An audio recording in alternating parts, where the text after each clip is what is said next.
آپ بچوں زندگی تو پڑھو کہ تمہارے نبی نے کیا خوبصورت زندگی گزاری ہے. جہاد کا سفر ہے، جہاد کا، اور سفر کے لیے تیاری کا اعلان اور کوچ کا اعلان. حضرت عائشہ اونٹنی پہ بیٹھیں، گلے میں دیکھا ہار کوئی نہیں. کہا یا رسول اللہ میں تو نہیں جاؤں کہ میرا ہار گم ہو گیا، میرا ہار پہلے ڈھونڈوائیں. سارے لشکر کو ہار پہ لگا دیا. آپ کہتے تیرا دماغ خراب ہے، میں جہاز میں تیرے لاڈ اٹھاؤں اور تیرے ہار کے پیچھے میں سفر کینسل کروں؟ چلو چلو. آپ نے کہا چلو بھائی عائشہ کا ہار ڈھونڈو. سارے ہار ڈھونڈنے میں لگ گئے سارے. یہ میں کہاں سے کوئی میں فرضی قصے بیان کر رہا ہوں، گھڑ گھڑ کے بیان کر رہا ہوں؟ تمہیں اپنے حبیب کی سیرت سے اٹھا کے دے رہا ہوں. کوئی آپ کسی سیر پہ نہیں نکلے تھے کہ کوئی بات نہیں سفر کینسل کرو. جہاد کا سفر ہے اور آپ کہہ رہے ہیں عائشہ کا ہار ڈھونڈو.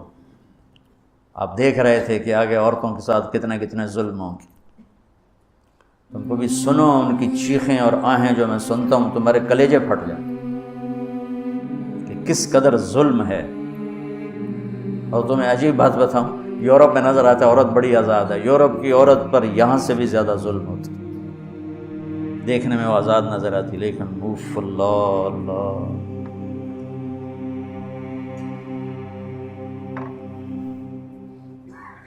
شام ہو گئی تو قافلہ رک گیا. اب تو بھائی شام ہو گئی، ہار نہیں ملا. مغرب عشاء کے لیے تو پانی موجود تھا. اب عشاء پڑھنے کے بعد پانی ختم، چونکہ خیال تھا بھائی اگلی منزل پانی ہے تو وہاں جا کے نماز پڑھیں گے. اب پانی کوئی نہیں ہے اور سب نے ابو بکر صدیق رضی اللہ تعالیٰ عنہ کو تانے دینے شروع کیے. تیری بیٹی کی وجہ سے اب فجر کی نماز کا کیا بنے گا، اب تو پانی کوئی نہیں، وضو کیسے کریں گے؟ تیمم کی آیت ابھی آئی نہیں ہے.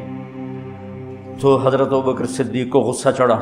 وہ گئے اللہ کے نبی کے خیمے میں، وہ تو باب تھے تو آگے اللہ کے نبی حضرت عائشہ کی گود میں سر رکھے سو رہے تھے. حضرت عائشہ یوں بیٹھی ہوئی تھی. اب کیا کریں، وہ سوئے ہوئے ہیں تو بول تو سکتے نہیں. تب وہ چہرے سے ان کو ڈانٹ رہے ہیں.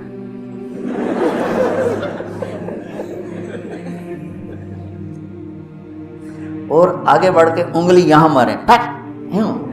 وہ کہتی میں ایسے ہو گئی تاکہ انگلی کے درد سے میں یوں نہ ہوں کہیں اللہ کے نبی جاگ نہ پڑیں. تو ٹک ٹک ٹک ٹک تیری وجہ سے آج سارے صحابہ تکلیف میں اور پانی کوئی نہیں ہے. گویا چہرے سے سارا کچھ کہہ رہے ہیں، یوں کر رہے ہیں، چہرے سے سارا کچھ بتا رہے ہیں اور غصے میں باہر آ گئے. اللہ کے نبی کی آنکھ کھلی، پتہ چلا پانی کوئی نہیں، نماز کا ٹائم ہے. اللہ نے کہا چلو فتیمموا صعیدا طیبا، چلو بھائی مٹی سے تیمم کرو، ہم نے تمہیں پانی سے بھی بے نیاز کر دیا. تو پھر سعد بن عبادہ کہنے لگے ابو بکر تیرے گھرانے کی یہ پہلی برکت تھوڑی ہے، اور بھی بڑی برکتیں پہلے ملی ہیں.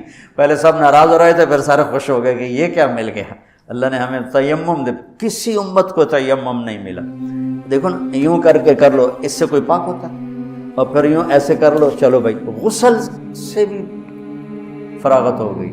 پانی کوئی نہیں ہے تو ہمیں غسل کی ضرورت پڑ گئی ہے، تو اتنا ہی کام ہے. ضربتان عمار بن یاسر، نیا نیا تیمم کا حکم آیا تھا، پتہ تھا نہیں کیسے کرنا ہے، تو اس سفر میں تھے تو ان کو ضرورت پڑ گئی نہانے کی. ان کا اب وضو کے لیے تو تیمم ہے بھائی یوں کر لو، لیکن نہانے کے لیے تو تیمم کیسے کروں گا؟ تو سارے کپڑے اتار کے ریت پہ کبھی یوں لوٹ رہے، کبھی یوں ہو رہا، کبھی یوں ہو رہا.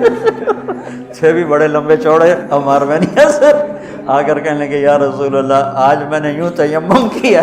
آپ نے کہا انما یکفیک ضربتان، ارے وہاں بھی تجھے 2 ضربیں ہی کافی تھیں، یہ اور یہ. تو نماز پڑھی گئی. حضرت عائشہ نے کہا یا رسول اللہ ٹھیک ہے ہار نہیں ملتا چلیں.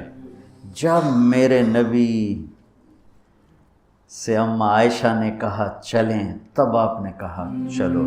اور جب اونٹنی کو اٹھایا تو ہار اس کے نیچے گرا پڑا، وہ دھاگا ٹوٹا اور پھسل کے نیچے چلا گیا. وہ سارے ادھر ادھر ڈھونڈتے رہے، اونٹنی کو کسی نے اٹھایا نہیں. اللہ نے تیمم کی رخصت دینی تھی اور ایک ہمیں خوبصورت زندگی کا درس دینا تھا کہ اتنے بڑے سفر میں بھی بیوی کے لاڈ کو مقدم کیا، ضرورت کو نہیں.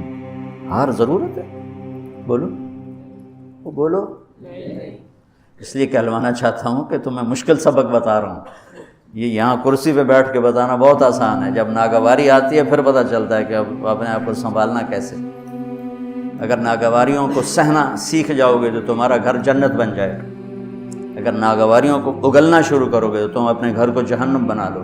یاد رکھنا، شکل صورت چند دن، روپیہ پیسہ ایک دن بھی نہیں، کپڑے زیور گاڑیاں چند دن، اور اخلاق موت تک ساتھ دیتے۔